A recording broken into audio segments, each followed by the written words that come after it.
Chapter 4, Sloka 13. We will pray to Krishna Bhagwan Ji that we are offering this class, chanting, meaning part to Krishna Bhagwan Ji, and we bow down to him again and again. Varsha, we will do chanting Sloka 13. Sure. Chaturya Chaturya Varnyam Varnyam Maya Srishtam Maya Shrishtam Guna Karma Guna Karma Vibhagashaha Vibhagashaha Tasya Karta Tasya Karta Ramapi Mam Ramapi Mam Vidyakarta Vidyakarta Ramavyayam. Ramavyayam. Very good. Shloka 14. Namam Karmani Namam Karmani Limpanti Limpanti Name Karma Name Karma Phale Spruha Phale Spraha Iti Mam Iti Mam Yo Bhijanati Yo Bhijanati Karma Bhirna Karma Bhirna Sabhadyate. Sabhadyate 15.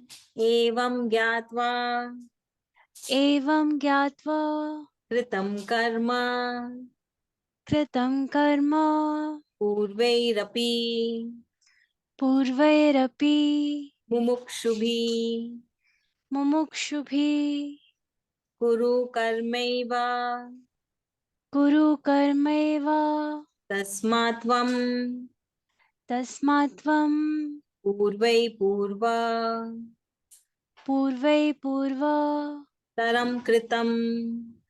Taram Kritam. Thank you.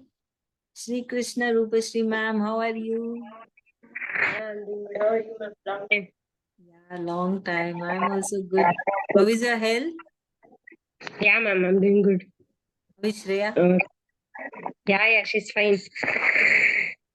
Krishna has Shreya. You remember me or forgot?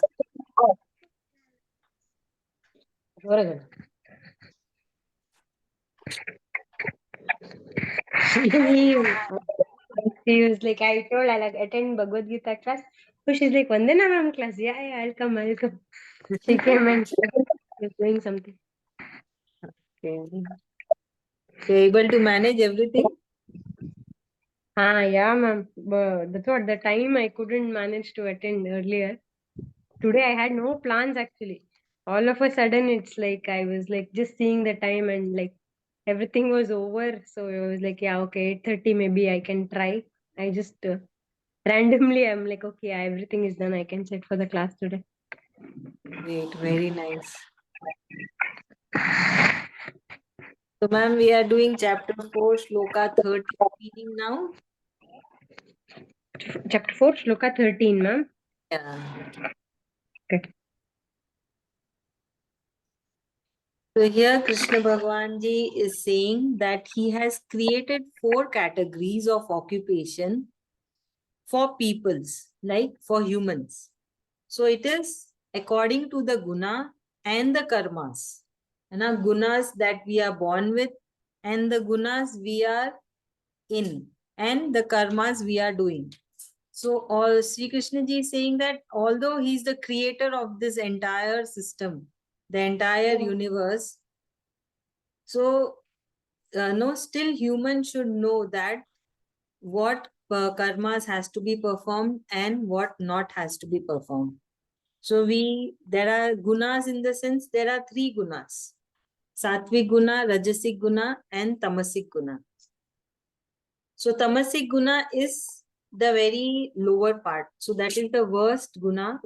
So we should try to come out of it. So these 3 gunas will be discussed in detail in later chapters. Here it is a small introduction of it. So Krishna Bhagwan Ji is saying tamasic is what? Tamasic is the very bad. No, it is a worst guna. So why it is worse?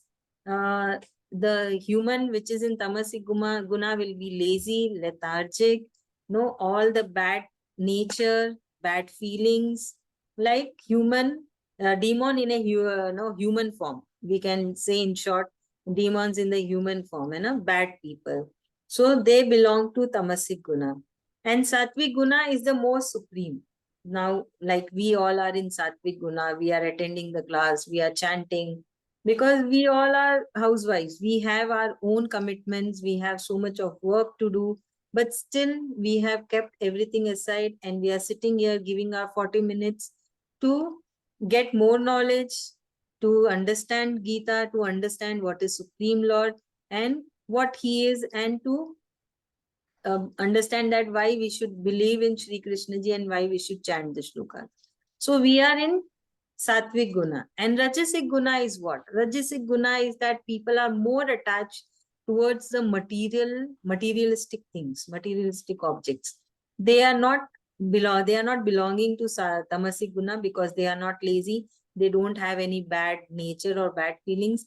And they don't belong to Sattvic Guna because they are not into spiritual path. They don't believe in God. They are not finding time to understand God. So it is like, it is not that God, okay, like what we have are no thinking about God. It is not that. We need to understand also God. So they don't have time for that. So they belong to Rajasic Guna. So here it is a brief explanation of what these three gunas are, and like a brief nature of people who belongs to these three gunas. So we need to do self-analysis and we need to understand that which guna we belong to. And these three gunas keep changing. It is not that a human is fixed to one of the guna and it stays throughout the day. Because our mood swing, so sometimes we feel like doing work, sometimes we feel like, no, we want to be lazy, I don't want to do anything to do, I want to take rest. So these three gunas keep moving or keep changing in the body time to time. So it is depending on like which guna is prominent, and it is making the body, mind, and the senses to be in that mode. So we need to self-analyze ourselves and we need to uplift ourselves. We need to uplift. If we are in Tamasic Guna, move to Rajasic Guna. If we are in Rajasic Guna, move to Sattvic Guna. And if you are in Sattvic Guna, try to be in the Sattvic Guna. Maintain that level to be in the Sattvic Guna. So Shri Krishna ji has.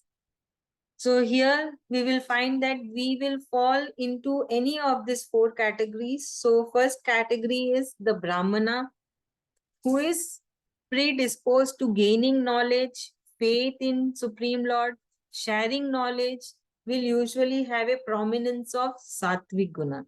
So the first foremost profession, according to Sri Krishna ji, it is not the Brahman caste. He has created the Brahmanas, those who have all these qualities. Then comes the Kshatriya. So in Kshatriya, Sattvic and Rajasic, both the gunas are prominent, who demonstrate courage, like to organize and protect people, like our military force, then face challenges, take risks. The people who came forward during the Corona time, all the health warriors and many selfless people. Then they try new things, the people who try new things for the upliftment of everyone, not just for their self upliftment, but for the society as well. So they are Kshatriyas and they have both the Sattvic and the Rajasic gunas as prominent. Then comes the Vaishya, who like to be creative and produce something, will have a prominence of Rajasic and Tamasic. That means who work, the people who keep working more towards the working nature, creating new things, inventing new things, they belongs to Vaishya. And then comes the Shudra.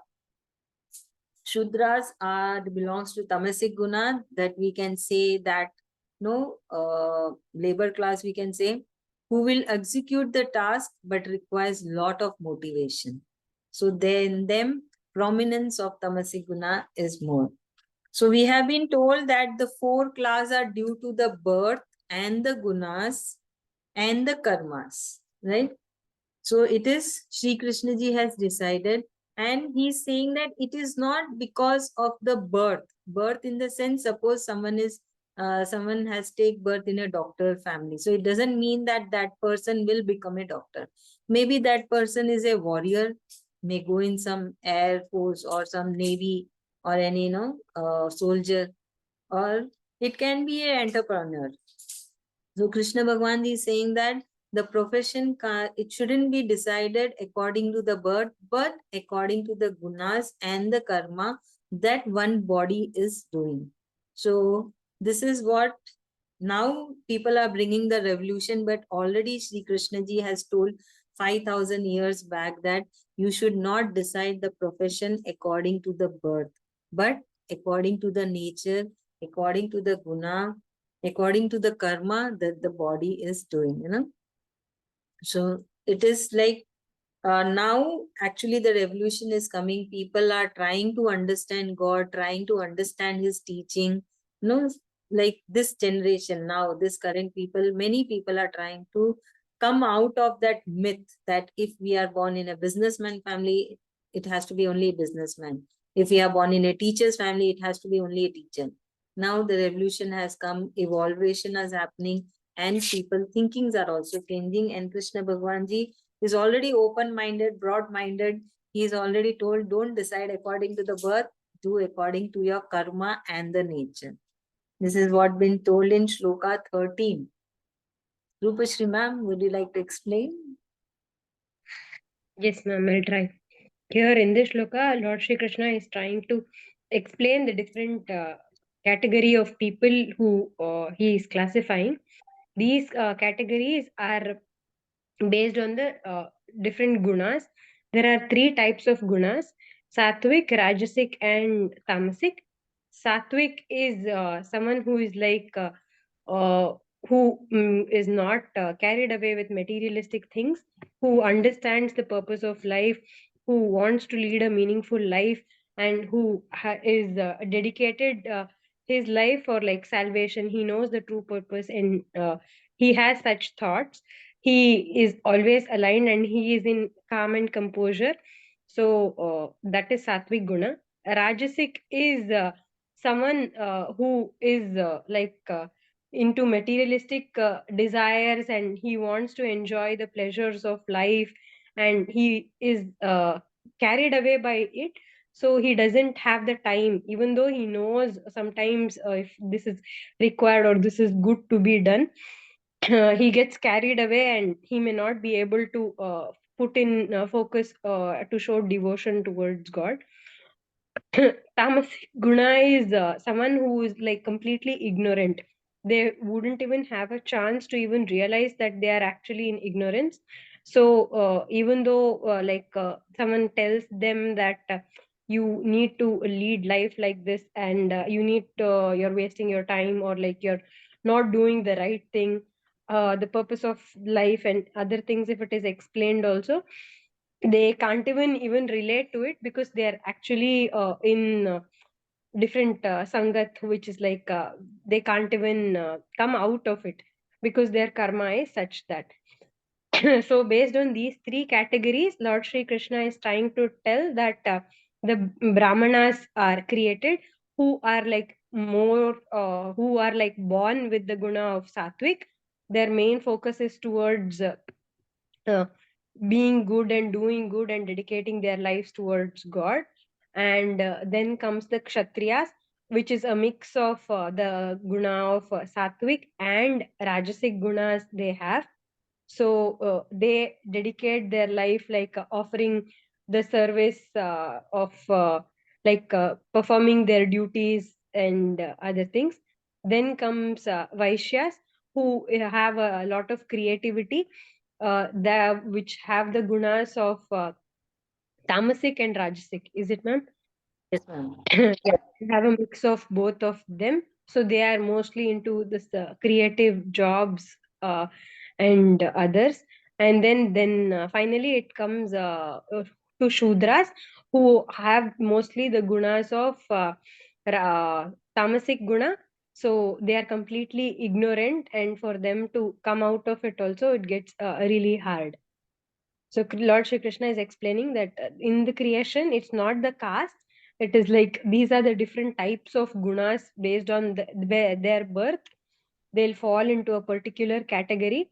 So we need not decide our occupation or like how we lead our life based on what we are born. And these gunas keeps changing. One person doesn't have it permanently. The mind keeps fluctuating. So it's like the gunas also keeps changing at different phases of life. If at all a sattvic person behaves with like some rajasic guna at some situation, or with tamasic guna, by practice, Lord Shri Krishna is telling he has to like come back and try to get back to that sattvic state of mind to actually realize the purpose of his life. So likewise, if someone is completely ignorant and is in tamasic by birth, he can still go towards sattvic guna and make some meaning out of it. So it is not that it's predefined and he cannot change anything for himself. Yes, ma'am. Very Thank you. nice. Thank you so much. Very good. Now, Shloka 14, Krishna Bhagwan Ji is saying that pure personalities are never tainted by defects, even in contact with impure situations and entities. So, what is this? Like, we'll take an example of sun. So, no, sun, fire, and anything that is pure. So they are pure, and they are the purest form. So the sun doesn't get tainted if the sunlight falls on the puddle of dirty water, right? The sunlight falls everywhere. So it is not that if it falls on a temple, it becomes pure, and if it falls on a dirty puddle, it becomes dirty. The sun retains its purity while also purifying the dirty puddle. It purifies it. It dries off all the water, and the dirty puddle becomes the mud. Similarly, if we offer impure object into fire, it still retains its impurity. The fire is pure, and whatever we pour into it also gets purified. Like when we do homam, we offer so many things in the homam or yagna. So whatever we are offering, it becomes pure. So that is the purity. Similarly, the God is above all the karmas that happen in this material world. Even though he is witnessing such things, that is the impure things, he is not affected by this and keep his calm. So that is the nature of the Supreme Lord, Shri Krishna Ji. Similarly, we should also try and achieve that state of purity so that we are at least affected. We are least affected and keep our calm and compose our in all the situations. So Krishna Bhagwan Ji has first given the example, and then he tells that it is his nature and we should also try to get that nature, attain that nature. And so he's not telling that you should have this nature. He's telling try. So we should also try that we are not affected by any wrong going around, surrounding to us. If anything wrong also come to our contact, we should remain pure. We should remain stable because we got the knowledge, we got the wisdom, what has to be done, how has to be done. So we need to control our senses. We need to have the yoke between our body and mind, and we need to take the wise decision. And so why Krishna Bhagwan Ji is giving his own example. He is telling this is my nature. Try to get that nature. Because obviously many bad happenings are going around. Like Hindi we say galat sangat. जिस तरह की संगत होती है वैसे इंसान बनता है. So it is like the our company, whatever friends or family. So we cannot expect everyone to be good. We cannot at all accept. What can we do? We have to remain constant. We have to have our mind and body fixed that what we have to do. We are getting the knowledge, we are getting the wisdom. So we need to be on the right path. Even though something comes bad in our path, in our way, in our contact, we need to be stable and take the wise decision with complete wisdom. So this is what the message in this Sloka 14, not to be carried away by any wrong company, not to be carried away by any wrong decision. Do wisely, think wisely, act wisely. This is what Krishna Bhagavan is saying in Shloka 14. Varsha ma'am, please explain. Sure, ma'am. So in this shloka, Krishna Bhagavan Ji is giving his own example where he tells Arjuna that he's not craving for any fruit of action. He's not bound by the by his karma. That is why he's not tainted also. And you gave the example that like sunlight, irrespective of whether it falls on a temple or whether it falls on a mud patch, it retains its purity. Likewise, even we should. I mean, even if we are surrounded by good or bad, we should remain true to ourselves. We should retain our purity, and we should not be tainted by what is surrounding us. So this is the moral of this shloka. So much. Shloka 15. Krishna Bhagavan Ji is saying that one who seeks liberation should perform their karma without any attachment. And only then one can attain to gain liberation, that is moksha, or freedom from the cycle of life and death. And that is the soul attaining to Sri Krishna. So suddenly why he has put this shloka? It is out of the box. Hai? Previously he was telling that what are the occupations. It is according to your, not your according to your birth, but according to the karma. Then he gave his example of how we have to be. Now suddenly he has put this, that for gaining the moksha. So he's not revising. And again, he's popping up the message what he has told in previous shlokas. So this way we will see that suddenly one new topic will come and it will be like being discussed earlier in the previous shloka. So he's reminding us again that what has to be done. We have to be doing our karma with full truth, with while using our buddhi, our intellect, to follow the footsteps, what is been told in Gita ji, to follow the path, to not to be too much attached with all the results and the material karmas, what we are doing. It is not, we have to just focus on doing our karma and always focus on Krishna Bhagavan Ji and keep chanting and stop worrying what will happen tomorrow, how it will happen, what will I get. All those worries has to be given to Sri Krishna Ji. Then a person will be able to give moksha to the soul which is inside it. So he's saying, again reminding, no attachment, perform your karmas with full truth, follow the footsteps, keep chanting. So this is what, it is just a revision of what he has been telling till this. So today we have seen 3 shlokas and all the 3s are of different topics. So we need to understand that we have gained the knowledge and we need to uplift ourselves. Why we are understanding the shloka and why we are not chanting. Because chanting we can do later. We need to understand, we need to grow. That is what Krishna Bhagavan Ji is saying. Grow yourself, use your intellect, grow yourself, understand what is this life, why we have got the human body, why we have got one special thing called brain, intellect, and think wisely and perform wisely. This is the message by Krishna Bhagavan Ji. Ritu Bhabi, please explain. So in this shloka, Krishna Bhagwan Ji is saying that uh, previously Krishna Bhagwan Ji was talking about the different gunas and the different categories what he has divided people into. And I think he's trying to say that whatever category you are, you should always try to work to uplift yourself to the upper category. And in every category, the basic funda is that you have to do your actions you have to do your primary duty without expecting any results. That is the way to attain moksha and to uplift yourself.